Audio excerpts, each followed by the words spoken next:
Tasbih kepada Allah. Adapun kita terbatas alam kita. Kita kecil sekali.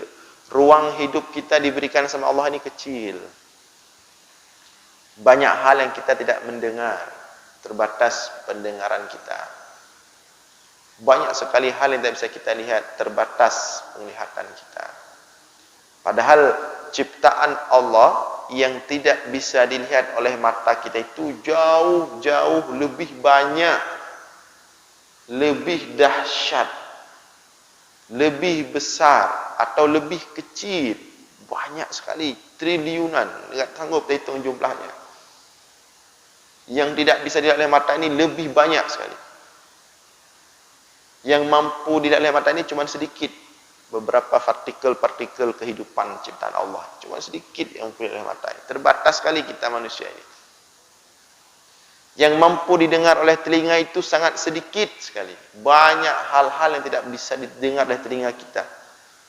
Baik karena terlalu besar suaranya di langit sana, atau terlalu kecil suaranya, sehingga tidak terdengar oleh telinga kita. Maka kita bertasbih kepada Allah itu jarang. Paling sesekali kita bertasbih. Itu pun kalau melihat sesuatu yang agak indah, kita mengeluarkan kata-kata subhanallah. Seharusnya kita 24 jam mengucapkan subhanallah seperti makhluk tadi. Karena ciptaan Allah itu sangat dahsyat. Karena apa yang dilakukan oleh Allah, pekerjaan Allah itu membuat Allah itu menjadi Tuhan satu-satunya yang paling layak ditasbihkan, disucikan tanpa henti-henti. Ya. Makanya kenapa tasbih Nabi Daud mengundang tasbih gunung tadi, mengundang tasbih burung-burung, karena Nabi Daud betul-betul bertasbih atas dasar melihat kesempurnaan Allah, alam malakut. Para rasul itu dinampakkan alam malakut. Maka ketika mereka bertasbih, alam-alam pun ikut bertasbih dengan mereka. Betul-betul bertasbih, merenungkan kesempurnaan Allah. Kenapa Nabi Muhammad sallallahu alaihi wasallam ketika bertasbih datang segerombolan jin ikut mendengar, menghayati tasbih, zikir dan bacaan Al-Quran Nabi Muhammad sallallahu alaihi wasallam. Karena Nabi Muhammad dan para nabi bertasbih betul-betul karena melihat, merasakan alam malakut, dahsyatnya ciptaan Allah. Tetapi kenapa giliran kita bertasbih terkantuk-kantuk? Sambil bertasbih, sambil ngantuk, sambil bertasbih, sambil dengar, tidur misalnya. Ya. Kenapa? Karena tasbih kita cuman di mulut, tasbih kita cuman di tangan. Ya. Tasbih kita tidak di dalamnya berisi kesempurnaan Allah. Tidak berisi di dalamnya kemahasucian Allah yang sebenar-benarnya. Nah, tapi coba kalau kita bertasbih, membayangkan makna dan kebesaran Allah. Mungkin juga malaikat akan datang duduk bersama kita. Mungkin juga jin-jin akan datang duduk bersama kita, ikut bertasbih bersama kita. Ketika kita berzikir kepada Allah, menyebutkan subhanallah, subhanallah, subhanallah, subhanallah, membesarkan mensucikan Allah dengan menghayati makna kesucian Allah. Ya, subhanallah, subhanallah. Dan tidak perlu jauh-jauh untuk mendapatkan rasa kesucian, kemahasucian Allah itu enggak perlu jauh-jauh. Kata Allah, wa fi anfusikum afala tubsirun. Kalian itu kata Allah kalau mau bertasbih mensucikanku, kata Allah, membesarkanku, enggak perlu jauh-jauh, harus lihat ke langit agar nampak kebesaran Allah, enggak perlu jauh-jauh. Wa fi anfusikum, kata Allah, pada diri kalian sendiri ada kebesaranku, ada kemahasucianku, Ada kesempurnaanku, kata Allah. Afala tubsirun? Tidakkah kalian nampak melihat? Coba kita bayangkan bagaimana Allah mengatur kehidupan kita sampai hari ini. Begitu rapi, begitu teratur. Bukankah itu menunjukkan kesempurnaan Allah? Sampai hari ini kita bisa masih hidup. Bukankah itu seharusnya membuat kita terus bertasbih kepada Allah? Seperti, makanya zikir itu baru terasa dia kalau betul-betul dipahami maknanya dan dialami kehidupannya. Seperti Imam Fudail bin Iyad. Imam Fudail bin Iyad, seorang ulama besar. Cuman sebelum jadi ulama, beliau punya kehidupan yang tidak baik. Beliau seorang perampok dulu, yang terkenal di Jazirah Arab.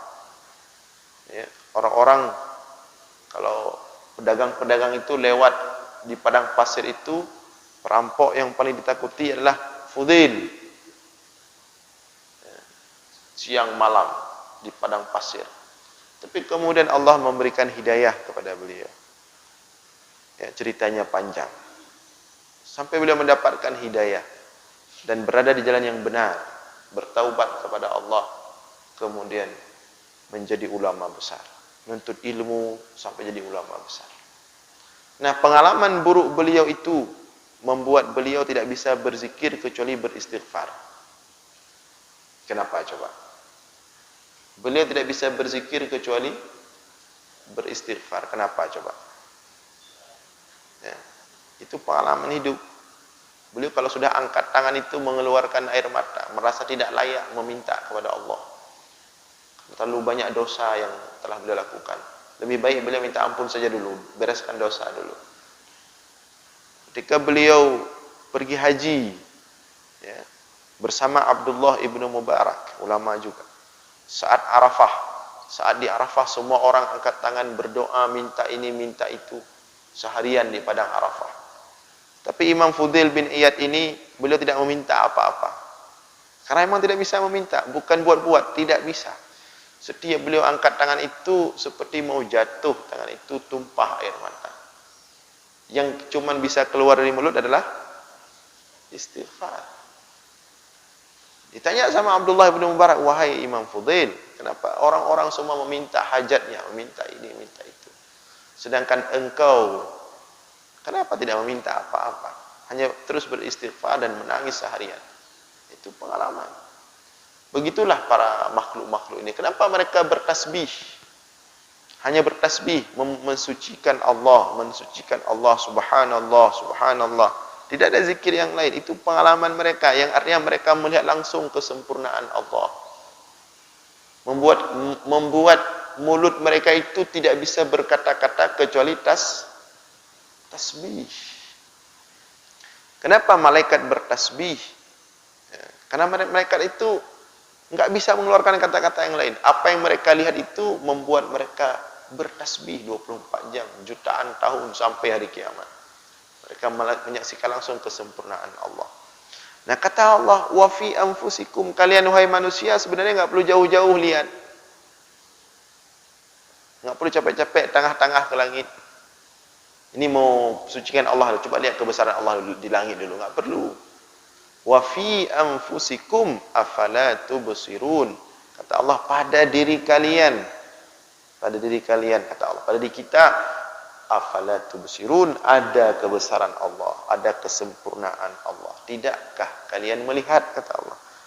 Nah, jadi ini alasan kenapa kita harus bertasbih. Jadi alasannya apa? Karena merasakan dan melihat kesempurnaan Allah. Kesempurnaan Allah. Jadi kalau kita bertasbih itu, kita bayangkan ketika kita bertasbih setiap selesai sholat, subhanallah, subhanallah, subhanallah, subhanallah. Kita renungi, kita bayangkan, ya Allah, begitu sempurna Engkau mengatur kehidupan kami, ya Allah. Dari lahir tumbuh besar, dari tumbuh besar, kemudian bisa berkeluarga, punya anak, cucu. Kehidupan telah engkau atur, pekerjaan, penghasilan, sampai hari ini. Itu semua membuat kita harus bertasbih. Diatur dengan rapi semua. Ya, sampai hari ini kita dibuat sama Allah. Masih bisa terus dekat dengan Allah.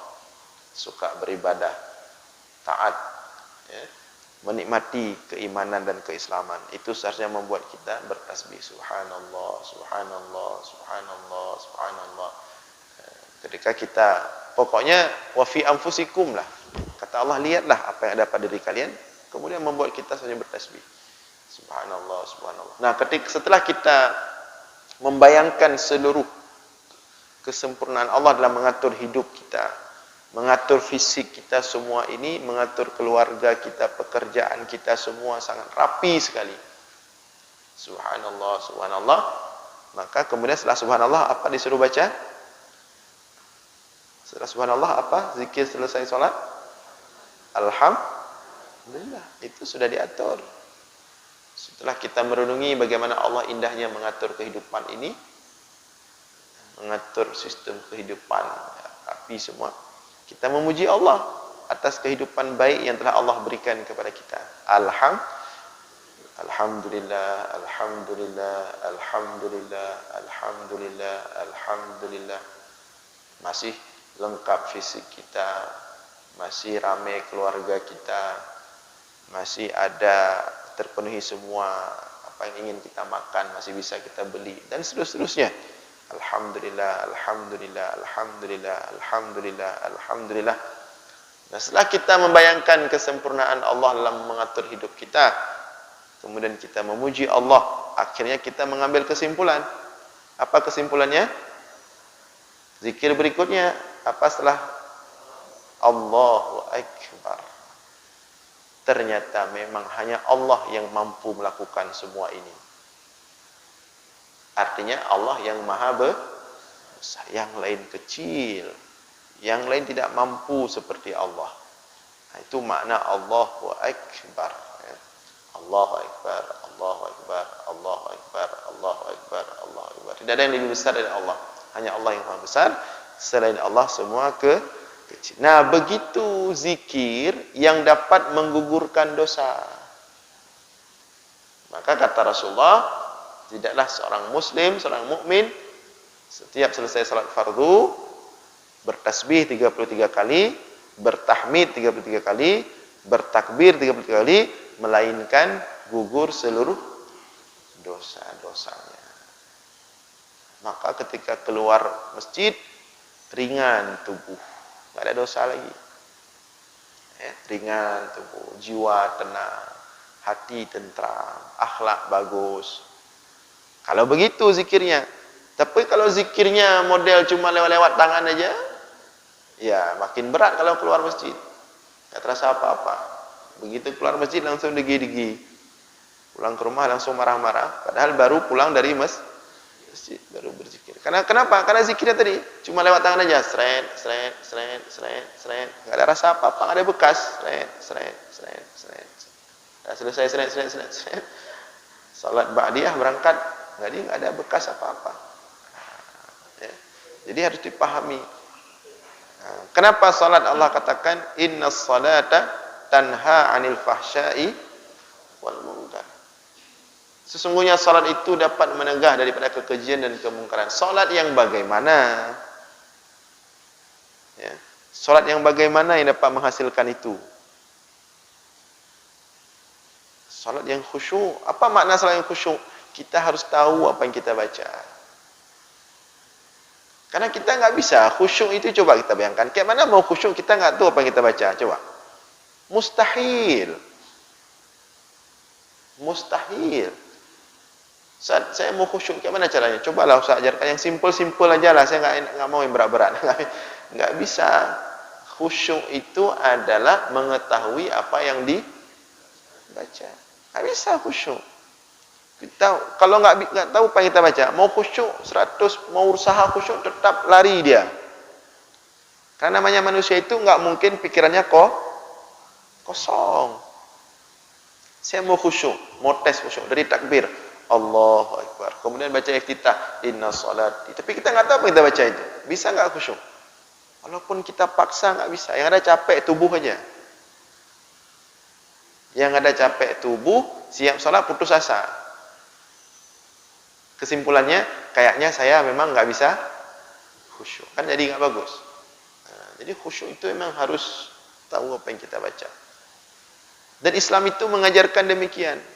Islam itu agama yang mengajarkan kita, yang kita lakukan itu kita tahu. Maka dalam Islam itu nggak bagus taklid. Apa itu taklid? Ikutan. Kita nggak dapat ruhnya itu. Salat ada ruhnya. Kita diajarkan ruh salat itu harus dapat. Zikir itu ada ruhnya. Ruh salat zikir itu bagaimana cara kita dapat? Dan semua syariat ini ada ruhnya. Jadi Islam itu menginginkan kita melakukan sesuatu itu, kita tahu apa yang kita lakukan. Kita dapat merasakan apa yang kita lakukan. Nah, seperti sering kita ulang-ulang. Orang nangis ketika imamnya bagus sekali baca Al-Qur'annya. Ya, tapi nangis, tapi akhlaknya tetap kacau juga. Kayak mana itu? Begitu kita cek, dia nangis bukan karena paham apa yang dibaca oleh imam. Dia nangis karena suara. Jadi nggak dapat apa-apa. Kalau dia nangis karena suara, besok-besoknya kalau dia dengar suara-suara yang ini, nangis juga dia. Itulah kondisi-kondisi kita sekarang. Kadang-kadang dalam berislam ini, ruhnya kita nggak dapat. Tapi insya Allah, ya, dengan kita sering terus menambah ilmu, ya, terus kita mengaji, Allah bawa kita ke jalan mendapatkan nikmat Islam itu, nikmat iman itu kepada titik yang sebenar-benarnya. Ya. Nah, kita kembali kepada subuhun qudusun rabbul malaikati warruh. Jadi alasan kenapa seluruh makhluk bertasbih kepada Allah, karena memang mereka merasakan, melihat langsung kesempurnaan Allah. Tidak kurang sedikit pun apa yang diciptakan oleh Allah. Sehingga tanpa dipaksa, tanpa disuruh, mulut mereka itu memang bertasbih seperti Fudail ibnu Iyad tadi. Enggak ada yang suruh dia istighfar. Justru orang-orang suruh dia minta. Wahai Imam Fudail, Anda di Arafah ini tempat makbul doa, kenapa Anda dari pagi sampai sore enggak berdoa? Orang lain jatuh bangun berdoa. Anda kok enggak berdoa? Bukan dia enggak berdoa. Enggak ada yang suruh dia untuk istighfar seharian. Enggak ada yang suruh dia nangis seharian. Cuman jiwanya yang membuat dia itu harus beristighfar. Karena pengalaman tadi. Nah, bagaimana kita menjadikan ibadah itu seperti istighfarnya Fudail bin Iyad? Bagaimana kita membuat jiwa kita ini, kita sholat tanpa disuruh. Karena memang merasakan jiwa kita butuh kepada ini. Tapi insyaAllah pelan-pelan. Ya. Ketika kita berbuat baik, bagaimana caranya kita berbuat baik itu tanpa disuruh? Memang kita merasakan butuh berbuat baik untuk menyelamatkan diri kita daripada api neraka. Bagaimana kalau kita tersenyum itu kepada manusia bukan karena manusianya? Tersenyum kepada manusia bukan karena manusianya, tapi tersenyum kepada manusia karena memang kita harus tersenyum. Karena Allah mengajarkan kita untuk berkasih sayang sesama manusia. Karena kita semua butuh kasih sayang. Kita butuh kasih sayang Allah. Untuk mendapatkan kasih sayang Allah, kita harus berkasih sayang sesama manusia. Ar-Rahimuna yarhamuhumur Rahman. Orang yang berkasih sayang itu akan disayang sama Allah yang Maha Penyayang. Kita membantu orang itu karena merasa butuh. Kita yang butuh membantu dia. Nah, itu yang diharapkan. Bagaimana kita ketika bersedekah itu, kita yang butuh bersedekah. Bukan sehingga kalau kita merasa kita yang butuh bersedekah, kita nggak akan mengeluarkan kata-kata, kamu nggak ingat lagi saya bantu dulu ya. Nggak keluar lagi kata-kata itu. Karena memang kita yang merasa butuh untuk bersedekah. Tapi kan dia yang butuh kali uang itu saya berikan. Uang itu seluruh kelebihan kekurangan di bidang kekayaan itu tidak berarti apa-apa bagi Allah. Itu hanya penampakan saja. Fakta fata morgana. Kan sudah kita sampaikan sebelumnya. Jadi bagaimana kita membiasakan melihat orang itu tidak dari sisi itu, tapi kita melihat manusia ini dari sisi sama-sama kita ini sama-sama hamba Allah.